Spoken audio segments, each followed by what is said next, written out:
Hello दोस्तों, clear concept में आप सभी का स्वागत है। आज मैं आप लोगों के लिए करंट अफेयर की सीरीज में 2 नवंबर की करंट अफेयर लेकर आया हूं। उसमें पहला क्वेश्चन है, भारत मैक्सिको की 8वीं संयुक्त बैठक आयोग की बैठक में कई क्षेत्रों में सहयोग की समीक्षा की गई। दोस्तों 29 अक्टूबर को 29 अक्टूबर को भारत और मैक्सिको की ज्वाइंट कमीशन मीटिंग हुई थी, जो वर्चुअल मीटिंग हुई थी। और इसको सबसे पहले याद रखना आप लोगों को, ये कौन सी मीटिंग थी? तो 8th मीटिंग थी। किसके बीच में? भारत और मैक्सिको के बीच में। किसकी? ज्वाइंट कमीशन की मीटिंग हुई थी, जो वर्चुअल मीटिंग हुई थी। इसमें दोस्तों व्यापारिक, आर्थिक, क्षेत्रीय और वैश्विक निवेश में और कृषि में व्यापारिक भागीदारी के लिए ये मीटिंग हुई थी दोस्तों।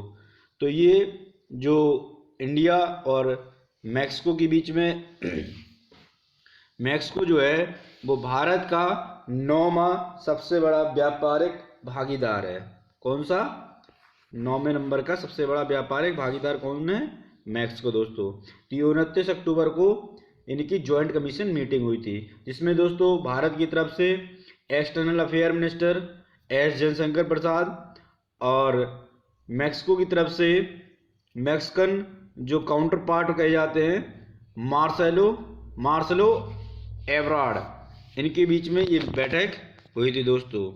तो आप लोग बता दें कि दोनों देशों ने व्यापार, निवेश, कृषि, स्वास्थ्य, शिक्षा सहित कई क्षेत्रों में सहयोग की समीक्षा की है। बैठक के दौरान दोनों देशों ने बहुपक्षवाद को मजबूत करने और इसे और अधिक प्रभावी और प्रतिनिधि बनाने में यूएनएससी में अपनी आगामी कार्यकाल का उपयोग की सहमति की है कि दोनों देश से जो भी आगामी कार्य यूएनएससी में होगा, जो यूनाइटेड नेशन सिक्योरिटी काउंसिल में जो उनका कार्यकाल है, उसको आपसी सहमति से उपयोग किया जाएगा। ठीक है दोस्तों, ये है मैक्सिको, जो किस में पड़ता है? उत्तरी अमेरिका के दक्षिणी पार्ट में पड़ता है। ये दोस्तों ये मैक्सिको आप लोग दिख रहा है, ये गल्फ ऑफ मैक्सिको है, जिसमें मैंने आप लोगों को बताया था ये जो नदी है, जो मिसिसिपी मिसौरी नदी वगैरह, ये मिसिसिपी मिसौरी नदी इसी में इसका मुहाना है दोस्तों।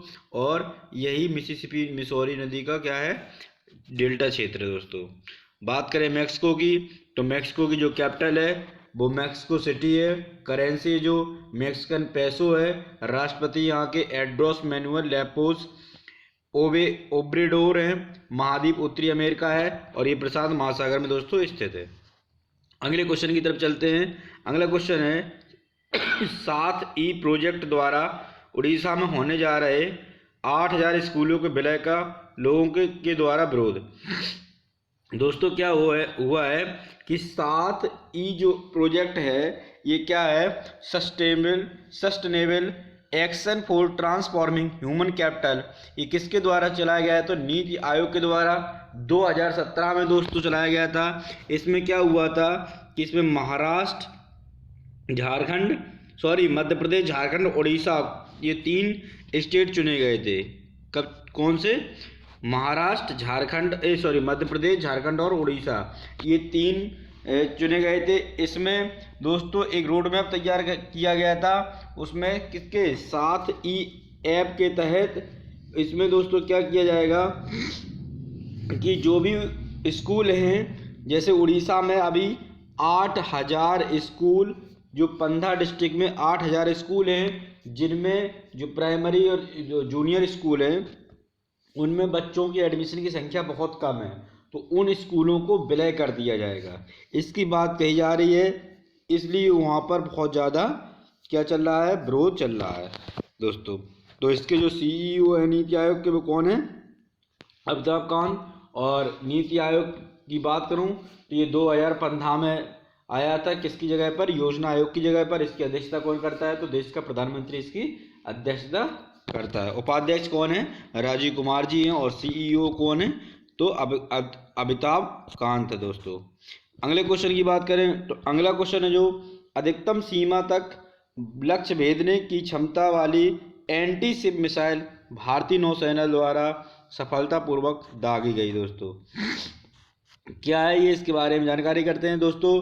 भारतीय नौसेना ने शुक्रवार को अपनी गाइडेड मिसाइल कौन सी, कॉर्वेट INS कोरा से एंटी शिप मिसाइल का सफल परीक्षण किया है। दोस्तों ये 3 INS हैं जो अभी परीक्षण किए गए थे। एक INS कुलिस, INS खिर्च और INS कारमुक, ये तीनों याद कर लेना दोस्तों। कौन कौन सी है दोस्तों, तो मैं आप लोगों को करा दूं। INS कौन कौन सी, INS कुलिस, और ये दोस्तों है किर्च, और एक है दोस्तों कारमुक। ये तीनों जो हैं इनका अभी सफल परीक्षण किया गया दोस्तों। तो ये किसके किस वर्ग की हैं, तो ये कोरा वर्ग के तीनों युद्धपोत हैं। कौन युद्धपोत है, किस वर्ग के, कोरा वर्ग के दोस्तों ये युद्धपोत हैं। उसको अभी हाल ही में इसका सफल परीक्षण किया गया, कहाँ पर, बंगाल की खाड़ी में भारतीय नौसेना के द्वारा। और दोस्तों ये क्या है, ये जो मिसाइल हैं तीनों, ये जो INS है, तो ये दोस्तों तीनों सेनाओं के लिए यूज होगी दोस्तों। अब बात करते हैं दोस्तों कि जो मिसाइल के परीक्षण हुए वे कौन कौन सी मिसाइल के परीक्षण हुए। तो अभी पिछली मंथ में से लेकर अभी तक कितने हो गए इसको मैं आप लोगों को बता दूं। तो Rudram anti radiation missile, Surya missile, laser guided anti tank missile, BrahMos missile, Prithvi second missile, SANT missile test और नाग मिसाइल, जो अभी हाल ही में मैंने आप लोगों को 2-3 दिन के पीछे करंट अफेयर में पढ़ाया था। ये नाग मिसाइल का सफल परीक्षण किया गया था दोस्तों। ये क्रूज मिसाइल थी दोस्तों, जो मैंने आप लोगों को एक बताया था पटना के नाम से, ठीक है दोस्तों। जो पृथ्वी है और आकाश है, अग्नि है, ये दो त्रिशूल है, इनका सभी का परीक्षण किया गया था दोस्तों, ठीक है। तो ये पूरी जानकारी थी किसके, मिसाइल के आधार पर। अब बात करते हैं अगले क्वेश्चन की तरफ दोस्तों। तो नीति आयोग और QCI ने भारत में ट्रांसफॉर्मर इंफ्रास्ट्रक्चर सेक्टर के लिए national programme and project management policy framework initiative launch किया है। तो किसने, नीति आयोग और QCI। दोस्तों जो QCI है नीति आयोग के बारे में मैंने अभी पिछले क्वेश्चन में आप लोगों को बताया था कि ये नेशनल इंस्टीट्यूशन ट्रांसफॉर्मर इंडिया और क्वालिटी काउंसिल ऑफ इंडिया, कौन सी क्वालिटी काउंसिल ऑफ इंडिया ने national programme and project management policy framework NPFPF launch किया है, जिसका उद्देश्य भारत में बुनियादी ढांचा परियोजनाओं को निष्पादित करने के तरीके में कट्टरपंथी सुधार लाना होगा। केंद्रीय सड़क परिवहन एवं रोजगार और केंद्रीय सड़क और परिवहन मंत्री जो हैं नितिन गडकरी जी ने भारतीय बुनियादी ढांचा निकाय ज्ञान इनबॉक का अनावरण किया है, जो भारत में कार्यक्रम और परियोजना प्रबंधन के अभ्यास पर एक किताब है, ठीक है दोस्तों। कौन, इनबुक, इसको याद कर लेना दोस्तों, कौन सी बुक है, इनबुक है। तो ये आप लोगों के लिए मदद करेगा इनबुक जो है, ठीक है दोस्तों। अभी मैंने आप लोगों को बता ही दिया है कि जो इसके CEO है वो अमिताभ कांत है। नीति आयोग के अध्यक्ष जो हैं वो प्रधानमंत्री होता है देश का, उपाध्यक्ष राजीव कुमार जी हैं। अगले क्वेश्चन की तरफ चलते हैं दोस्तों। तो 5वां क्वेश्चन है, चौथे इंडिया एनर्जी फोरम में प्रधानमंत्री मोदी का संबोधन, बोले ऊर्जा के क्षेत्र में भारत का भविष्य शानदार और सुरक्षित है। तो अभी चौथवी जो 4th एक वीडियो कॉन्फ्रेंस के द्वारा भारत एनर्जी फोरम सर्वे का उद्घाटन भाषण दिया, किसने, प्रधानमंत्री मोदी जी ने भाषण दिया है दोस्तों। तो इस संस्करण में दोस्तों क्या हुआ है कि 4th भारत एनर्जी फोरम का उद्घाटन किया गया है। इस संस्करण का विषय जो है वो परिवर्तन की दुनिया में भारत का ऊर्जा भविष्य। इसको याद कर लेना, क्योंकि विषय कभी कोई थीम पूछ लेते हैं तो इसका थीम क्या है, परिवर्तन की दुनिया में भारत का ऊर्जा भविष्य। और दोस्तों प्रधानमंत्री ने कहा है कि भारत घरेलू विमान के मामले में तीसरा सबसे बड़ा और तेजी से बढ़ने वाले विमान बाजार है, और भारतीय वायुकों को उनके बेड़े का आकार 600 से लेकर 1200 से 2024 तक बढ़ाने का अनुमान है दोस्तों। 2024 तक ये कितना हो जाएगा, तो 600 से 1200 हो जाएगा। अगले क्वेश्चन की तरफ चलते हैं दोस्तों। तो 31 अक्टूबर को राष्ट्रीय एकता दिवस के उपलक्ष्य में PM द्वारा देश की पहली सी प्लेन सर्विस का शुभारंभ किया गया है दोस्तों। तो राष्ट्रीय एकता दिवस कब मनाया गया था? तो 31 अक्टूबर को। किनकी याद में मनाते हैं? तो सरदार वल्लभ भाई पटेल, जो आयरन मैन के नाम से जाने जाते हैं, उनके जन्म दिवस पर ये मनाया जाता है। 31 अक्टूबर 1875 में उनका जन्म हुआ था, तो उनके याद में राष्ट्रीय एकता दिवस मनाया जाता है दोस्तों। गुजरात में unity of statue of unity भी सरदार वल्लभ भाई पटेल की ही लगाई गई है, जो 182 मीटर विश्व की सबसे ऊंची प्रतिमा है दोस्तों।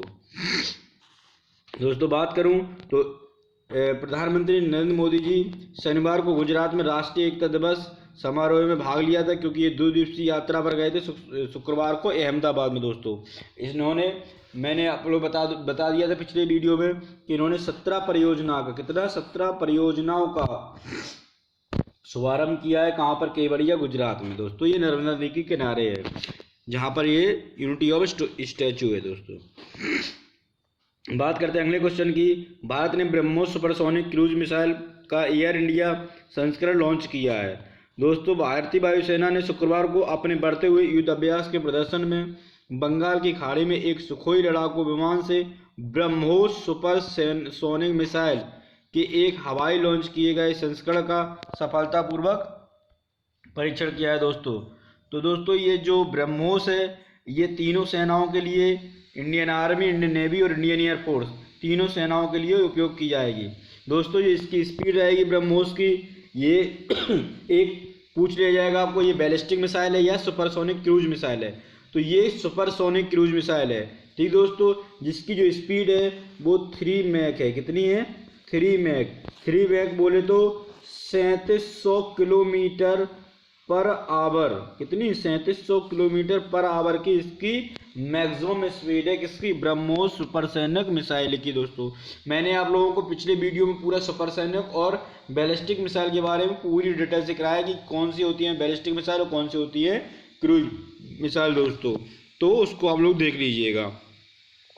और दोस्तों इसकी जो स्पीड मैंने बताई दी है 3 मैक है, 3700 किलोमीटर, और ये किसके द्वारा यूज की जाएगी? तो आर्मी और नेवी और एयरफोर्स के द्वारा यूज की जाएगी।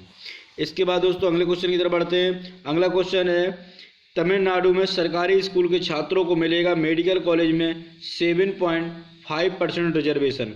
तो दोस्तों ये तमिलनाडु के राज्यपाल बनवारी लाल पुरोहित ने, इसको याद रख लेना, क्योंकि कभी कभी राज्यपाल वगैरह गवर्नर पूछ लिए जाते हैं, तो उनको याद रखना कि तमिलनाडु के जो राज्यपाल कौन है? बनवारी लाल पुरोहित ने शुक्रवार को सरकारी स्कूल के छात्रों के लिए 7.5% मेडिकल कोटा के लिए एक विधेयक की मंजूरी दी है कि 7.5% मेडिकल कोटा होगा, ठीक दोस्तों।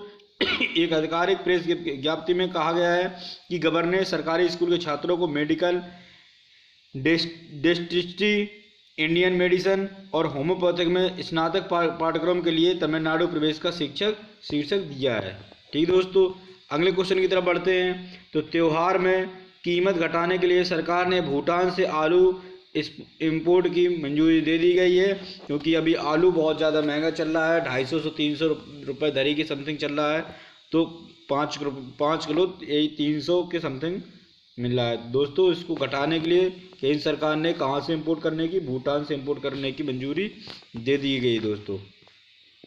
आलू की कमी को दूर करने के लिए केंद्र ने भूटान से आलू आयात करने के लिए संबंधित अधिकारियों को निर्देश जारी किए हैं। तदनुसार विदेश व्यापार महानिदेशक ने शुक्रवार को एक आदेश जारी किया, जिसमें 31 जनवरी 2021 तक भूटान से आलू के अनाधिकृत आयात की अनुमति दी गई है। सरकार का अनुमान है कि पिछले साल जनवरी के अंत तक लगभग 10 लाख टन आलू का आयात किया जाएगा।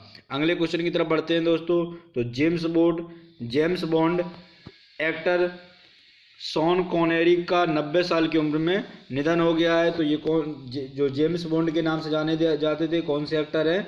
शॉन कॉनेरी का निधन हो गया है 90 साल की एज में दोस्तों। इनके बारे में और बता दूं तो स्कॉटिश फिल्म के दिग्गज सीन कॉनरी, जिन्होंने अंतर्राष्ट्रीय स्टारडम के साथ परिष्कृत ब्रिटिश एजेंट जेम्स बॉन्ड ने शूटिंग की और 4 दशकों तक सिल्वर स्क्रीन पर अपना दबदबा बनाए रखा। उनकी 90 साल की उम्र में मृत्यु हो गई है। द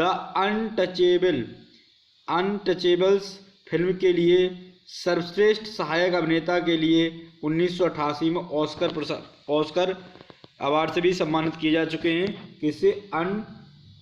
अनटचेबल्स, ये पुस्तक थी, सॉरी एक पुस्तक भी है अनटचेबल, और इसी पर फिल्म निर्देशित की गई थी। तो दोस्तों इस पर जेम्स बॉन्ड के नाम से जाने जाने वाले सीन कॉनरी को 1988 में एक ऑस्कर पुरस्कार भी मिला था, इसलिए इम्पोर्टेंट है, आप लोग इसको याद कर लिए। ये है कौन? James bond. ठीक दोस्तों, ये पूरा आप लोगों के लिए था क्लास। तो दोस्तों यदि आप लोगों को मेरी क्लास अच्छी लगे तो उसको लाइक करिए, सब्सक्राइब करिए, शेयर करते रहिए, जिससे मैं आप लोगों के लिए और अच्छे से अच्छे वीडियो ला सकूँ।